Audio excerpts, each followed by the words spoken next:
Hello class 11 के बच्चों, अभी हम पढ़ रहे थे 11th के फिजिक्स का सिस्टम ऑफ पार्टिकल्स। हमने लास्ट क्लास में पढ़ा था मूवमेंट ऑफ इनर्शिया कैसे कैलकुलेट का। अभी तक हम पढ़ चुके हैं सेंटर ऑफ मास क्या, सेंटर ऑफ मास का डिफरेंट डिफरेंट कैलकुलेशन। हम मूवमेंट इनर्शिया में पढ़ा था ट्रायंगल कैसे निकालते हैं, स्क्वायर शेप में कैसे निकालते हैं। आज बात करेंगे एक ऐसा फॉर्मूला लिस्ट जो फॉर्मूला को किसी एग्जाम में, कॉम्पिटिटिव एग्जाम में डायरेक्ट हेल्प करेगा। तो कॉपी पे निकालिए, चलिए फॉर्मूला का सीध बना रहे हैं जो पेपर में डायरेक्ट सवाल होता है। चलिए बाबू इस फॉर्मूले को जरूर याद रखिए जो बनाए जरूर है। चलिए बाबू मेरे साथ बना लीजिए फॉर्मूला। जैसे हमारा हो गया कोई भी मैथ का फिगर, कौन सा फिगर ले रहा है मैथ का, एक तरफ हो गया हमारा एक्सेस, एक हो गया मोमेंट ऑफ इनर्शिया।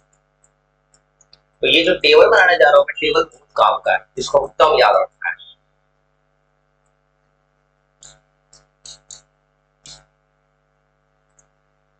चलो स्टार्ट करते हैं। यूनिफॉर्म रड, यूनिफॉर्म रड मतलब होता है कोई ऐसा रड जिसका मास हर जगह सेम रहता है। देखो इसके लिए हम यूज करते हैं एक्सिस क्या है, सेंटर, सेंटर ऑफ मास, मतलब बीच से, जस्ट बीच से जा रहा है ये मोमेंट इनर्शिया। इसका मोमेंट इनर्शिया होता है एम स्क्वायर मीटर। चलो दूसरा, यूनिफॉर्म रड एक्सिस कहां पे है, एंड से, फॉर्मूला होता है एम स्क्वायर बाई 3।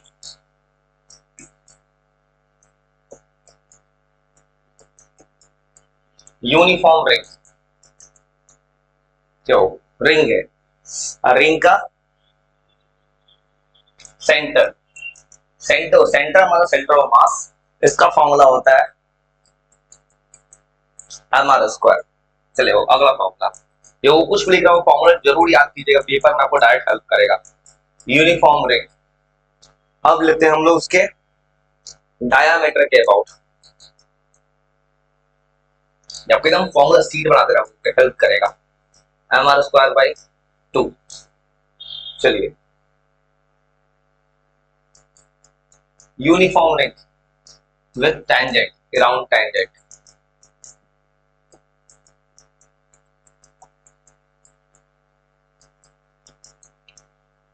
टेंजेंट के अबाउट 3/2 एम आर स्क्वायर। चलिए एकदम अच्छे से लिखते जाइए कॉपी पेन को, एकदम अच्छे से लिखते जाइए, बहुत काम करेगा फॉर्मूला जो आपको बना के दे रहा है उस वक्त। चलिए नंबर 6 हो गया। फिर अब डिस्क पे आते हैं। चलो लिख लिया अच्छे से, लिखते जाइए बाबू। चलिए डिस्क, रिंग और डिस्क मंत्र में क्या होता है, रिंग पूरा बीच से खाली होता है, अंगूठी जो पहनते हैं आप, और डिस्क होता है आप देखा वो रोटी, उसको डिस्क बोलते हैं। चलिए यूनिफॉर्म डिस्क, सेंटर के अबाउट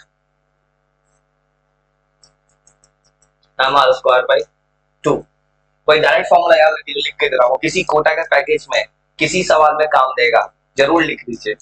और जो भी ऑफलाइन के बच्चे मुझे भी देख रहे हैं रिकॉर्डेड बोर्ड में, आप जब क्लास के बाद मिलेगा तो मुझे सारा फॉर्मूला सुनना है आपसे, याद रखिएगा। डिस्क के डायामीटर के अबाउट,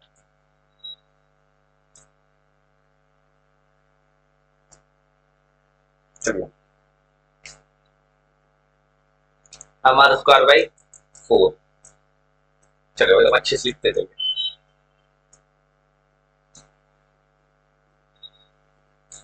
डिस्क के टेंजेंट के अबाउट, जितना स्टैंडर्ड फॉर्मूला होता है किसी कोटा में पैकेट में, सारा फॉर्मूला बनाया था उसको।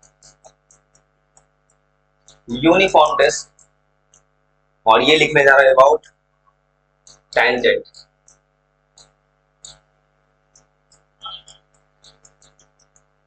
Five by 4 M R square. चलो ये हो गया। और एक होता है हमारा हॉलो सिलेंडर, हॉलो सिलेंडर देखा आपने, जैसे कि आप क्या कीजिए, एक ऊपर एक टायर रख दीजिए, लगता है खाली सिलेंडर बन गया, सिलेंडर खड़ा हो गया। तो हॉलो सिलेंडर का फॉर्मूला याद करने का तरीका है मोटा रिंग जैसे याद कीजिए। चलिए हॉलो सिलेंडर,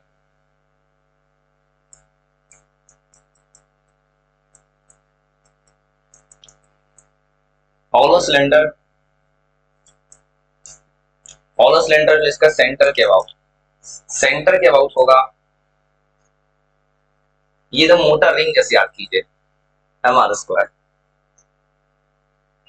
याद रखिए हॉलो सिलेंडर मतलब थिक रिंग, रिंग जैसा याद कीजिए, मोटा रिंग। चलिए सेम तो हॉलो सिलेंडर का पूछे,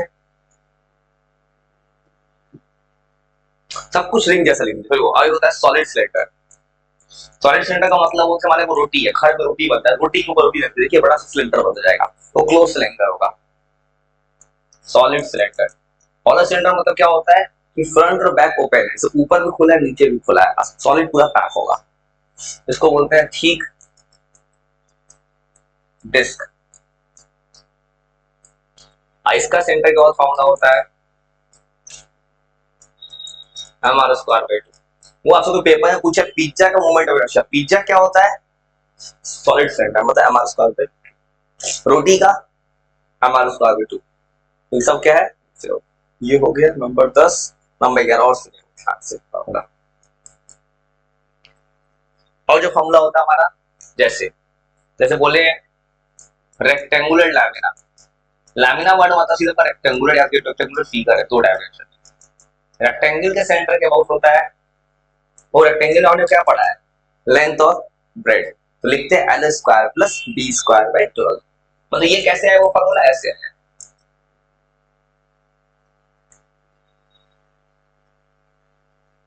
L square plus B square by 12। और जैसे आपने क्या पढ़ा एम एल स्क्वायर बाई 12 क्या होता है, सेंटर के रड के सेंटर से, रेक्टेंगल में क्या लेंथ एक ब्रेड दोनों है, तो दोनों का स्क्वायर बी स्क्वायर बाई 12 करें। चलो सेम तरह बात करते हैं हम रेक्टेंगल के एंड के अबाउट। बहुत ही फेमस फॉर्मूला जो आपको बना के दे रहा हूँ मैं, कुछ भी हो जाए आपको नहीं भूलना है किसी कॉम्पिटिटिव एग्जाम्स के लिए, रेक्टेंगुलर ला देना एंड के about M L square plus B square by 3। वो कैसे बना, एक रेक्टेंगल का एंड क्या होता है L square plus B square, तो इसके about L square B square by 3। चलिए ध्यान से देखते हैं। Number 12, number 13 square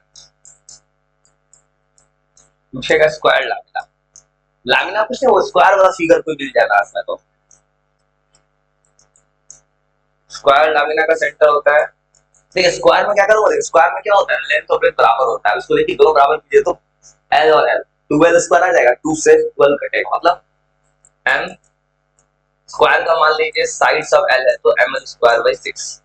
hello similarly square की अगर इंड कर पूछे तो इंड में क्या करना है, हम क्या बोल रहा हूं मैं कि लेंथ और ब्रेड्थ बराबर है, क्या लिखेंगे L square plus L square 2 M L square by 3। चलो या एकदम लीस्ट बना देगा वो क्या को पेपर में हेल्प कर दे। स्क्वायर लामिना का end plus B square by 3। ये तो एल और बी तो बराबर ना हो गया, जो मैं क्या लिखना चाहता हूँ 2 एम एल स्क्वायर बाई 3। चलिए फिर पूछे आपसे कोई ट्राइंगल के लिए क्या होगा मोमेंट ऑफ इनर्शिया, लोगों को पूरा जो सीट बना है याद रखिए, कोटा के हर पैकेज में मिलेगा, वो याद रखना है किसी हाल में। ट्रायंगुलर डायग्राम, ट्रायंगल के बेस के about M H square by 6, चैच हो जाएगा ट्रायंगल का हाइट। चलो दो फॉर्मूला और रह गया, सॉलिड स्फीयर, सॉलिड स्फीयर मतलब क्रिकेट का बॉल, उसके सेंटर के अबाउट होता है 2/5 एम आर स्क्वायर। कहेगा वो याद कैसे, इतना बड़ा फॉर्मूला लिख लिख के याद करना होगा, पेपर में बैठना है कॉम्पिटिटिव एग्जाम्स में। तो सॉलिड स्फीयर के टैंजेंट के अबाउट, चलिए बाबू टैंजेंट के अबाउट बनाइएगा तो टैंजेंट हो जाएगा, चलिए 7/5 एम आर स्क्वायर। तो एक फॉर्मूला और लिख देते हैं, हॉलो स्फीयर का होता है 2/3 एम आर स्क्वायर। चलिए अच्छे से लिख लीजिए और एक बार कोशिश कीजिएगा याद करने का। अगर अभी ऑफलाइन क्लास में रहता मैं, तो जो लोग मुझे ऑफलाइन स्टूडेंट्स हैं मेरे, जो मोतिहारी सर हैं, जो इस वक्त मुझे रिकॉर्डेड मोड में देख रहे हैं, फादर का कैंसर का ट्रीटमेंट करा रहा हूँ मैं इस वक्त, जो 10 एक हफ्ता मिलूंगा आपसे, तो उन लोग को ही जरूर मिलता है। ये उनको पता है मेरे बारे में, एक आदत है, जब देखो तब सुनाओ। इसे याद रखिए, जो भी ऑफलाइन के स्टोर है, ऑफलाइन के बच्चे हैं, मैं आपसे जरूर सुनूंगा। क्योंकि प्रॉब्लम क्या है, मैंने तो लिख दिया, आपने इसको बता दिया, आप याद कितना कर पाए। प्रॉब्लम सिर्फ यही, सिर्फ घबराइए मत। और जो भी ऑनलाइन पे सुन रहे हैं, याद रखिए आपको भी घर पे करना है क्या, जितना ही फॉर्मूला मैंने बना दिया है, इन फॉर्मूलाज को और रफ पे उठाइएगा, लिख लिख के याद कीजिएगा, क्योंकि भूलने का डर सबसे ज्यादा है। याद करके तो पेपर सॉल्व हो जाएगा। तो इसी तरह याद करते रहिए, फिर आगे के लिए टॉपिक्स में हंसते करते पढ़ते जाएंगे। Bye bye.